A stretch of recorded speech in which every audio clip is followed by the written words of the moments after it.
Oi moçada, tudo bem? Eu sou o Heráclito e vamos continuar aqui com a nossa série de vídeos sobre a clínica junguiana.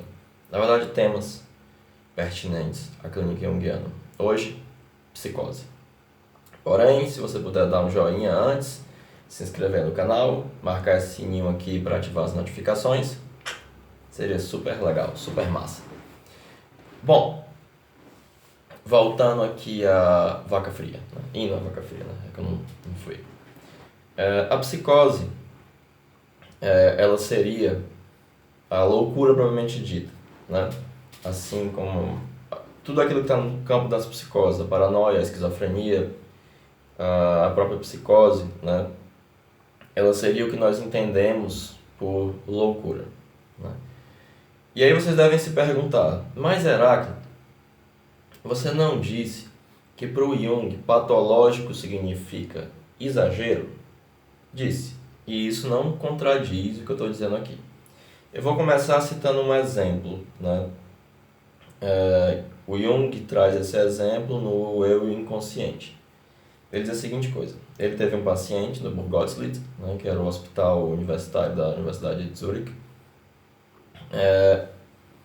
que era um jovem aprendiz de serralheiro, né, que ele tinha enlouquecido aos 19 anos, era um jovem analfabeto, e ele tinha a seguinte ideia, de que o mundo era o seu livro de figuras, e que bastava ele virar a cabeça que ele virava as páginas desse livro de figuras. E o Jung fala, a imagem primordial que está na base da loucura deste jovem de 19 anos, analfabeto, aprendiz de serralheiro, é a mesma que está na base da filosofia de Schopenhauer, o Die Welle als Vorstellung und Wille, Wille und Vorstellung, né? O mundo enquanto vontade e representação. E ele continua. Somente o louco ou o gênio filósofo conseguem se afastar a tal ponto do mundo, a ponto de vê-lo como dessa forma, tão inusitada, tão inesperada, tão contrária aos sentidos, né? E ele prossegue na argumentação dizendo, os pomos de ouro caem da mesma árvore, sejam eles colhidos pelo jovem aprendiz de serralheiro louco ou pelo filósofo. Qual a diferença entre o louco e o filósofo? O louco ele é destruído por essa imagem primordial, por essa manifestação arquetípica, enquanto o filósofo ele não se identifica com a imagem. E ele não expressa a imagem simplesmente da maneira como ela aparece. Que é a crítica que ele faz ao James Joyce, por exemplo. Ele consegue traduzir esta imagem primordial que pertence ao patrimônio geral da humanidade, a árvore dos pomos de ouro é a mesma, e coloca isso em uma linguagem filosófica, ou artística, ou mística, por exemplo. Ou que seja, que é transmitível nesta linguagem à cultura de maneira geral. Ele não é destruído ou simplesmente se identifica com esta imagem. O Jung, né, ele tratou a filha do James Joyce. Para quem não sabe, o James Joyce é o autor de Finnegan's Wake e Ulisses, né, o maior romancista do século XX. E ela era esquizofrênica. E ele teve umas 2 ou 3 sessões com ela e acabou não dando muito certo. O Joyce não gostava dele. Deu para ele de presente um Ulisses com uma dedicatória abusada. Esse aqui é um dos livros que eu mais gosto do Joyce, A Portrait, né? Eu tava aqui com o meu Finnegan's Wake também, cadê? Tá aqui. Só vocês, pera um. E ele disse uma coisa muito interessante acerca da filha do Joyce, que as mesmas águas em que o Joyce nadava, a filha dele se afogava. O Campbell, anos depois, vai parafrasear essa frase e dizer que as águas em que o louco se afoga são as mesmas, em que o místico nada. Vou pegar meu livro. Livro. Eu sou barbarado, adoro esse livro. Vem pra cá, livro. Fica aí. Deixa eu só. Então entendam, para o Jung, o arquétipo, o inconsciente, ele não é patológico. Ele é natureza. Por exemplo, se uma abelha ou uma vespa lhe pica e você fica com uma doendo, com a mão inchada, a vespa é patológica? Não, a vespa é uma vespa. A vespa é natureza. Ela foi lá e te picou. Ele pensa da mesma forma acerca da base geral arquetípica, né? Da nossa personalidade. O que é que faz com que você seja um louco, ou um poeta, ou um filósofo, ou um místico? É a estrutura do complexo do eu. Né? Ele vai explicar isso de novo no Eu e o Inconsciente e em vários outros livros. Estou citando esse porque é o mais acessível, digamos assim. Né? Ele fala isso, ele fala algumas coisas no volume 8, ele fala nos estudos psiquiátricos, etc. O que acontece? Né? A neurose, ela se caracteriza por ser, vou de novo citar a definição mais simples, por uma cisão.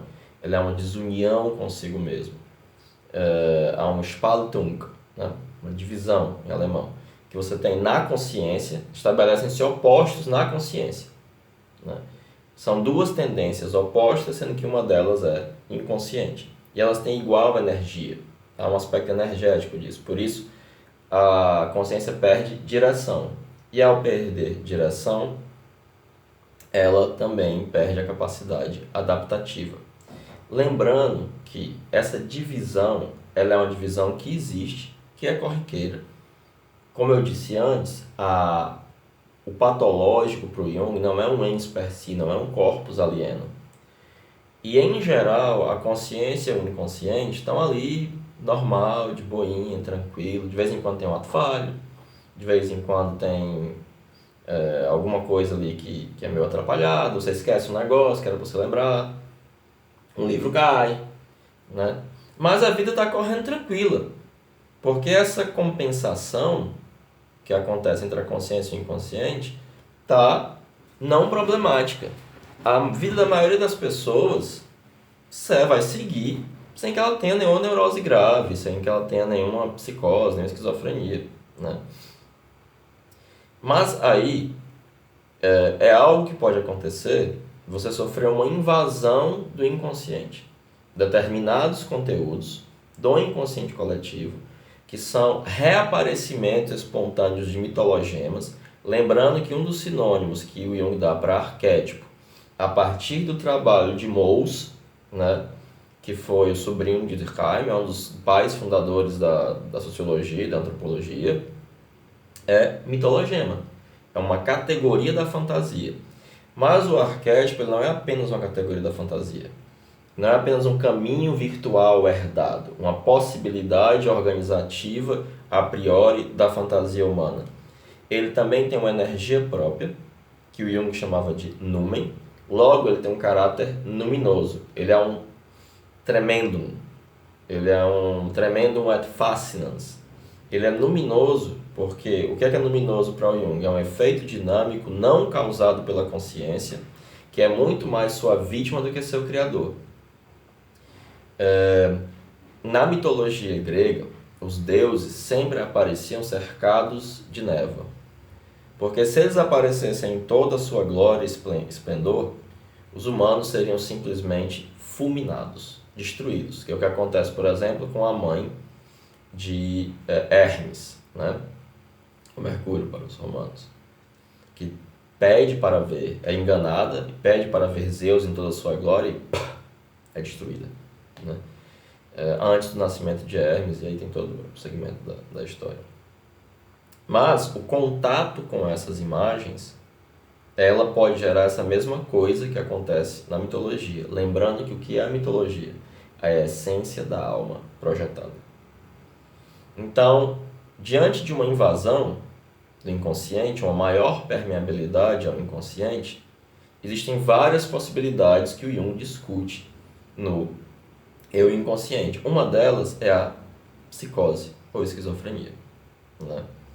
Ele cita um outro exemplo de um jovem que ia cometer suicídio porque a noiva o havia deixado. Eles se jogaram em um lago gelado. Só que ao olhar para o lago, ele viu refletido as estrelas, e ele teve o seguinte alucinação ou delírio, de que cada uma das estrelas formava um par com outra estrela, numa espécie de dança celestial dos casais. E aí, isso o impede de se matar. Ele vai até o observatório, tenta arrombar o observatório, é preso por conta disso, e ele não se mata, mas ele enlouquece de maneira definitiva ao ter contato com essa imagem cósmica, essa imagem de que há uma harmonia universal que leva as pessoas a estarem juntas. O que é que isso significa, né? Na psicose, um desses elementos estruturais luminosos do psiquismo, ele emerge e ele subjuga ou destrói a personalidade. Algumas vezes há um caráter de possessão. O que é possessão em termos psicológicos? A Marisa von Franz esclarece isso. É estar identificado a uma imagem arquetípica luminosa. Por que isso tem um caráter de possessão? Porque eu não tenho como devorar o sol. A gota não pode se identificar com o mar sem ser simplesmente absorvida pelo mar. Então, quais são as diferenças, por exemplo, entre a neurose e a psicose? A neurose, ela é humanamente compreensível. Quando você vai conversar com uma pessoa neurótica, vai entender como as coisas foram acontecendo, você tem mais ou menos aquele esqueminha freudiano do pai, da mãe, do irmão, aconteceu tal coisa na infância. Até porque, lembrem-se, a neurose ela vai implicar uma regressão da libido. O que é uma regressão da libido? A libido, uma certa quantidade de energia, abandona a consciência e pelo princípio da equivalência, que é um dos 6 princípios da energética junguiana, ela vai reaparecer no inconsciente.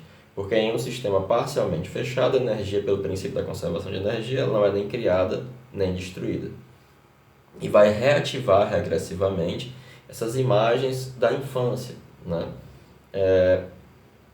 Na psicose, as imagens que emergem da psicose, elas não são humanamente compreensíveis. Leiam o caso Shreba. Deus estava transformando ele numa mulher, enviando filamentos ou corvos, que eram os pensamentos de Deus, porque ele ia destruir a humanidade, e através do Shreba seria a mulher de Deus e iria parir toda uma nova humanidade. Onde é que na história de vida humana do Shreba você tem como compreender isso? Porque a mãe dele... Não tem. É isso que um quer dizer quando não é humanamente compreensível. Porque ela sempre vai invocar esses mitologemas, essas grandes imagens cósmicas, né? Obviamente, elementos da vida da pessoa vão aparecer.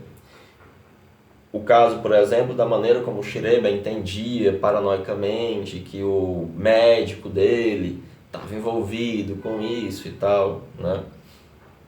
Além disso, a Marisa von Franz também esclarece que essas imagens, quando elas surgem, elas também têm uma tendência a se desintegrar. Elas aparecem, causam maior onda, depois se desintegram, voltam para o inconsciente, emergem de novo, né? E há uma tendência cada vez maior do complexo do eu ir se esfarelando, se desintegrando, se pulverizando, desaparecendo. Elas têm esse caráter, né, de um progressivo enfraquecimento, né? E o complexo do eu, ele se torna tão fragilizado que ele começa a perder a coesão. Há uma característica do complexo do eu, que é que o eu tem o afeto do corpo. Não de todo o corpo. Por exemplo, você não tem o afeto dos seus intestinos ou do seu coração, né? Mas da musculatura estriada, né? Você quando alguém dá um tapa na sua cara, você sente. Eu quero fazer assim, ó. Tô fazendo, né? Eu tenho o afeto do meu corpo. Extraordinariamente, vou usar um exemplo que não é do Jung, para vocês entenderem o que é não ter o afeto do corpo. Quando eu não tenho o afeto do corpo, é como se a minha mão fosse esse livro. Eu não consigo tacar esse livro na parede, não senti nada, né? Por sinal, eu ganhei esse livro. Fazia tempo que eu queria. Meu amigo Glaudinei, grande amigo, me deu de presente de aniversário. Olha só, morrão de inveja. É o Portable Jung, editado pelo Joseph Campbell. Não poderia haver Combinação melhor. Poderia? Não poderia. Voltando à vaca fria. Há muitos anos atrás, eu ajudei meu professor de japonês, o Hendrik, em uma pesquisa, em uma cidadezinha chamada Palhan. E nessa cidadezinha, tinha aquela figura do louco da cidade. E ele dizia que ele havia morrido. E ele morreu no dia que ele surtou. E aí um dia, o Hendrik me contou que narraram para ele a seguinte história. Ele dizia que estava morto. E aí um cara chegou para ele e disse, me prove que você está morto. Aí ele abaixou as calças e esmagou um dos testículos com uma pedra. Por que que o psicótico consegue fazer isso? Porque ele não tem mais o afeto do corpo. O complexo do eu está tão frágil, está tão fragmentado. O complexo do eu é fragmentado. O complexo do eu é altamente compósito e variado. Mas em pessoas normais, ele tem uma relativa unidade e ele passa uma impressão de continuidade. De que você tem algo que é o mesmo desde a sua infância até agora e vai continuar tendo. Na psicose, na esquizofrenia, na paranoia, isso meio que se perde. Porque é esse mergulho no inconsciente, né, que tem características muito diferentes da consciência. Ou melhor, o inconsciente ele vem como uma onda e invade a consciência. E uma imagem mitológica muito importante para isso é o Thor pescando Jormungand, a serpente do mundo. Thor é quase um símbolo da desmedida. E ele tenta pescar a serpente do mundo, e quando ele faz isso, o mundo se entorta, o mundo está sendo destruído, porque ele jamais conseguiria colocar num barco a serpente que dá a volta na Terra. E o que acontece na psicose é que a serpente que dá a volta na Terra tenta entrar num barquinho que é a consciência. E aí, obviamente, acontece o quê? Dá merda. Dá problema. Não dá. Inclusive, a estrutura do complexo do eu dá conta de quantos peixes você consegue pescar do inconsciente e colocar nesse barco. Algumas pessoas têm um limite muito pequeno para isso, justamente por essa maneira como essa fortaleza, essa estrutura do complexo do eu. Não é à toa que muitas vezes os conteúdos do inconsciente são simbolizados como peixes, né? Essa é uma metáfora muito, muito importante. E a compreensão da psicose, então, ela vem de onde? Porque no neurótico, você precisa conversar muito com o neurótico, saber o que foi que aconteceu, tal, não sei o que, o pai, a mãe, o cachorro, o vizinho, o filme, a história. Boa parte da compreensão da psicose é exatamente como o Jung falou para a Nise, que sem mitologia, ela jamais compreenderia as produções dos seus pacientes, as produções artísticas, plásticas, aquilo que eles pintavam, né? Assim como o simbolismo da individuação, ele também só é compreensível, a individuação em estrito senso, por meio de paralelos mitológicos, né? Não se pode reduzir simplesmente a história de vida da pessoa, porque ela vai ter um contato com esse mesmo material, mas é um contato não problemático, né? Lembrando que o inconsciente ele é simultaneamente fonte de vida e fonte de morte, fonte de destruição. Mas o inconsciente coletivo ele tem a mesma função do inconsciente pessoal, que é compensatória. Ele está ali em determinados momentos que são gerais, não são individuais. O que é o coletivo? É aquilo que é impessoal, que é geral, que ou é de todo mundo ou não é de ninguém. Existem momentos na nossa vida que não são momentos pessoais, são momentos coletivos. A metanoia, a passagem da psicologia da infância para a psicologia da vida adulta. A metanoia que você tem que fazer quando você deixa de ser estudante e vai ser um profissional, ou quando morre alguém, ou quando se apaixona, ou quando você vira pai. Você agora é papai e mamãe, não é mais uma criança. Você não vai mais olhar para o seu pai. Agora tem alguém que vai olhar para você e vai dizer, e aí? O que é que eu faço? Né? São momentos coletivos. Não à toa haviam rituais coletivos para justamente produzir esta metanoia, produzir esta mudança, né? O grande campo das psicoses vai se caracterizar justamente porque aparentemente esses Spaltung, desaparece. O inconsciente entra na consciência e vai lá e... E a consciência funciona de maneira muito diferente do inconsciente. Ela tem uma direção, ela tem intensidade, as coisas têm essa clareza na consciência, há uma divisão, as coisas são bem divididazinhas na consciência. E o inconsciente não é intensivo, ele é extensivo. As coisas estão todas misturadas, os opostos, é normal que haja opostos no inconsciente. Enquanto na consciência precisa haver uma direção, einseitig, uma direção, Einseitigkeit, unidirecionalidade, né? Unilateralidade. Então essa interferência direta pode simplesmente lhe transformar em alguém meio místico, meio assim, com a tendência a prever as coisas, dizer, não estou vendo, mas só uma pessoa esquisitinha. Ou pode te deixar doido, mesmo, real. Ou, como o Joyce, como o Schopenhauer, você pode se tornar um místico de verdade, diferente, da presepadinha, que nem eu tenho acostumado. O filósofo, desde que você consiga fazer um trabalho consciente imenso de traduzir essas imagens na linguagem cultural, na linguagem da consciência, na linguagem da consciência coletiva. E não simplesmente se identifique, né? Bom, era isso. Obviamente, há muito mais elementos a serem discutidos. Eu estou discutindo aqui os aspectos elementares, né, do Jung. Eu fico muito contente quando vocês comentam, discutem, contestam. É muito importante que isso aconteça. E é isso. Muito obrigado. Se vocês tiverem gostado, deem um joinha, compartilhem, mostrem para outras pessoas que tenham interesse em uma discussão rigorosa, epistemologicamente bem fundamentada, pragmaticamente bem fundamentada, da teoria do Jung, né, que não querem mais o misticismo barato, a discussão mais doidinha, que qualquer coisa está valendo. Não. Quem quiser uma discussão bem fundamentada, séria, calcada naquilo que Jung falou e, obviamente, numa observação fenomenológica também, indiquem o canal. Né? Muito obrigado por assistirem, compartilharem, curtirem, comentarem, né? E é isso. Muito obrigado. Valeu. Falou.